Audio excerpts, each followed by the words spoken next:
जय श्री राम। योगेश अनंत काले का सभी सुनने वालों को प्यार भरा नमस्कार।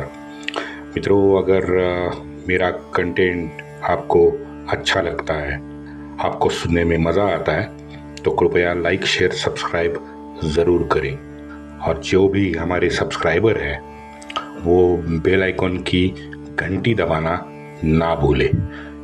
आगे बढ़ते हैं मित्रों।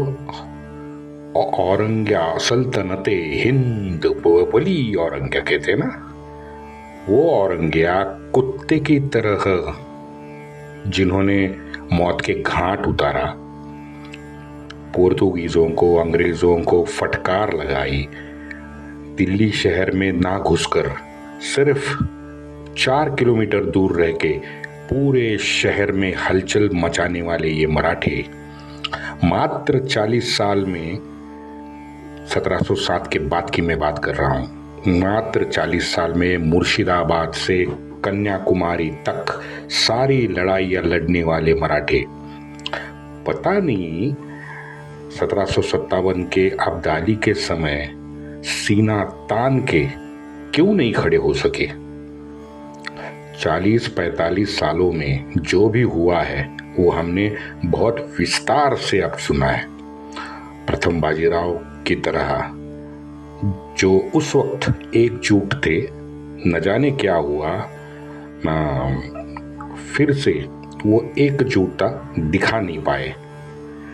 शायद यही मन में कसक होगी कि भाई इन मराठों को आत्मग्लानि से बाहर निकालने के लिए सदाशिवराव भाऊ पुणे से उठकर सीधा अब्दाली से पानीपत में जा भिड़ा। मित्रों, ये टोकना, कोसना, गालियां देना ये बहुत आसान है, लेकिन मराठों के साहस को आप कमतर नहीं आंक सकते। और ये भी है ना कि नादिर और अब्दाली ये तो बाहर वाले थे, वो बाहर से नए आक्रांत आए थे ना, नई योजना बनानी आवश्यक थी। और फिर घर वाले भी साथ होने चाहिए थे। कहाँ थे घर वाले? घर वाले तो साथ नहीं थे। 1500 किलोमीटर घोड़े दौड़ा के वहां उत्तर में मराठों को ही जाना पड़ा ना। क्यों? उनके साथ कोई नहीं था। क्यों नहीं था? भाऊ ने तो होलकर से मित्रों स्पष्ट पूछा है कि भाई ये अब्दाली का इतना डर क्यों है, ये स्पष्ट पूछा है। अब्दाली कोई देव पुरुष है क्या? यहाँ झांसी में पनाह लेने वाला अपना हिरण्य वकील का सबसे बड़ा लड़का दामोदर फरवरी 1757 में इंदौर में ही कैलाशवासी हो गया। इसके बाद राघोबा दादा और मल्हारबा, पता नहीं क्यों, क्योंकि उसके कारण मुझे नहीं मिले, मैंने कम से कम 9 पुस्तक पढ़े हैं, मथुरा और रोहिलखंड और अब्दाली को छोड़ के राजपुताना की ओर मुड़े। 1757 के आते आते हर नाजुक और आनीबानी के समय में हमने देखा है कि मराठों को चिंता पैसे की जरूर थी। फिर क्या हो गया? फिर वहीं ये नैरेटिव चलाने वाले, ढोल बजाने वाले, ये जो नालायक सड़क छाप है ना, इन लोगों ने मराठों की पहचान पूरे भारत में लुटेरे कह के कर दी। क्या गलत किया भाई? गलत क्या किया? गलती तो मराठों के स्वार्थी मन की थी ही ना। आप बताइए, मराठे जानते थे कि अब्दाली को रोकने की औकात सिर्फ मराठाओं में है। बाकी सारे हिंदुस्तान के क्षत्रप जो थे ये अपनी सीमा बचाने में जुटे हुए थे। दिल्ली हमला करने की इच्छा किसी ने ना जताई है, ना प्रयत्न भी किया है। भाई ढाढ़स तो है कि मुल्तान लाहौर में जाकर अब्दाली का प्रतिकार करना, इसे ही ढाढ़स कहते हैं। सारे भारत के बाकी लोगों ने ये क्यों नहीं किया? इनके दिमाग में नहीं आया होगा? निश्चित आया होगा। सारे जानकार थे, पराक्रमी थे, शूर थे, लेकिन किसी के मन में नहीं आया कि भाई भारत घुसने से पहले उसको मुल्तान लाहौर में ही अब्दाली को निपटा देते हैं। किसी के मन में नहीं आया। हिंदुस्तान का हर सनातनी मित्रों गत 25,000 सालों से शौर्यवान रहा है, धाड़सी पराक्रमी रहा है। ऐसा नहीं है कि हिंदुस्तान में शौर्य की कोई कमी थी या किसी जमाने में थी, कभी नहीं थी। तो ये जोधपुर, जयपुर, मेवाड़, बीकानेर, उदयपुर, बूंदी, कोटा, इन सारे राजाओं को अगर हम देखें तो हमारे जो आराध्य है, बाप्पा रावल से पिथोरा जी से महाराणा जी तक, ये जितने भी हमारे युग पुरुष है, उनका ही खून इन राजाओं में भी दौड़ रहा था। भौतिक जीवन की इतनी अस्मिता, आस जिसे कहते हैं, वो इनमें कहाँ से पैदा हुई मैं समझ नहीं पा रहा हूँ। ईश्वरी सिंह को, माधो सिंह को निपटाना ज़्यादा महत्वपूर्ण लगा बजाय अब्दाली के। बताओ क्यों? खैर, ईश्वरी तो निधन हुआ था ईश्वरी सिंह का, लेकिन मैं बता रहा हूँ कि राजपूताना के जो ये राजा हैं, ये विजय सिंह और माधो सिंह से कोई इधर आ रहा है, कोई उसकी तरफ जा रहा है, इनसे लड़ने में उन्होंने ज़्यादा सुख माना। अभय सिंह हो, ये बख्त सिंह हो, विजय सिंह हो, सवाई जय सिंह हो, हाँ? क्यों हिंदुस्तान राष्ट्र प्रथम इनके लिए नहीं था? क्यों नहीं था? ये आपस में लड़ते रहे। हाँ? अच्छा, ऐसा नहीं है कि ये नहीं जानते थे, कश्मीर में ये सूफी भांड खूनी जो है, ये नंगा नाच अपने कर ही रहे थे, अपने चरम पे रह के वो नंगा नाच कश्मीर में कर रहे थे। आपको क्या लगता है कि ये मेवाड़ वाले या बीकानेर वाले, उनको मालूम नहीं था कि कश्मीर में क्या चल रहा है? उन्होंने ऐसा बर्ताव किया जैसे उनका कोई लेना देना ही नहीं है। उन्होंने अपने मेवाड़ से नजर ही नहीं हटाई। बताइए क्यों ऐसा हुआ? कश्मीर से लेके केरल तक सभी जगह समाज की अधोगति करने वाले ये धर्मांध जानवर 18वीं शताब्दी में दनाते घूम रहे थे। मैंने पहले ही आपको समझा दिया है कि राजकीय तौर पे तो सबसे ताकतवान मराठा थे, लेकिन सामाजिक तौर पे ये दीमक की तरह अंदर घुसे हुए थे और बहुत बहुत बड़ी चोट सामाजिक व्यवस्था को हमारे दे रहे थे। एक दिन हम भी चपेटे में आने वाले हैं। ये इन सभी उत्तर भारत के वासियों को समझा ही नहीं शायद, क्योंकि रोकने का कर्तव्य, मैं आज भी समझता हूँ, रोकने का कर्तव्य सर्वप्रथम उत्तर भारतीयों का था। हाँ, ये भी है कि उत्तर भारत ने अपना लोहा 1000 साल से मनवा लिया है, लेकिन 1000 साल होते होते वो इतना भ्रष्ट खून हो गया कि उनको अपने घर के सीमा के अलावा कुछ नहीं सूझा। राष्ट्रवाद तो जैसे वो भूल गए थे। ये मैं जानता हूं कि अंग्रेज 1757 के बाद सही मायनों में भारत में छा गए थे, क्योंकि 1757 में प्लासी हो गई, उसके बाद बक्सर हो गया, और इन दोनों लड़ाइयों के जीतने उनका आत्मविश्वास 100% बढ़ाया था। क्लाइव ने खुद लिखा है, क्लाइव लिखता है, मैं बहुत डर गया था जब हम सिर्फ 300-400 थे और हजारों स्थानिक निवासियों के बीच में उन्हीं के शहर के सड़क पे हम युद्धबंदी लेके जा रहे थे। हमारी मानसिकता का बिल्कुल सही आकलन उस दिन क्लाइव ने कर लिया था, और वो बहुत सटीक भी शायद था। हाँ? ये गालियां निकालना, लुटेरे कहना, ये आसान है भाई। मन में बैर रखे क्या हुआ बताइए? शिंदे ने होलकर से रखा, ईश्वरी सिंह ने माधो सिंह से रखा, राजपूतों ने एक दूसरे के जो खून के वो प्यासे हो गए थे, क्या हुआ उससे? कन्हैया लाल जी को बचा पाए क्या? मैं सब राजस्थानियों को पूछ रहा हूं, क्यों नहीं बचा पाए कन्हैया लाल जी को? अगर हाँ ठीक है, बचा नहीं पाए, वो हादसा हो गया, लेकिन उसके बाद बाकायदा टीवी पे, फेसबुक पे उसका वीडियो डालने वाले ये दो दरिंदे आज घूम रहे हैं पूरे राजस्थान में। वो घूम कैसे लेते हैं? हाँ, वो गायब क्यों नहीं होते, या कोई अज्ञात वीर पैदा क्यों नहीं होता? बताइए। सोचना पड़ेगा महोदय, सोचना पड़ेगा। ये इतना आसान नहीं है दूसरे को गाली दे के निकल जाना। 16 फरवरी 1757 को दादा इंदौर पहुंचा था। होळकर तो पहले ही वहां पे पहुंचे हुए थे। दादा लिखता है, आज मैं इंदौर पहुंचा। होळकर उनसे भेंट वार्ता की। अब आगे दोनों मिलके दिल्ली जाएंगे।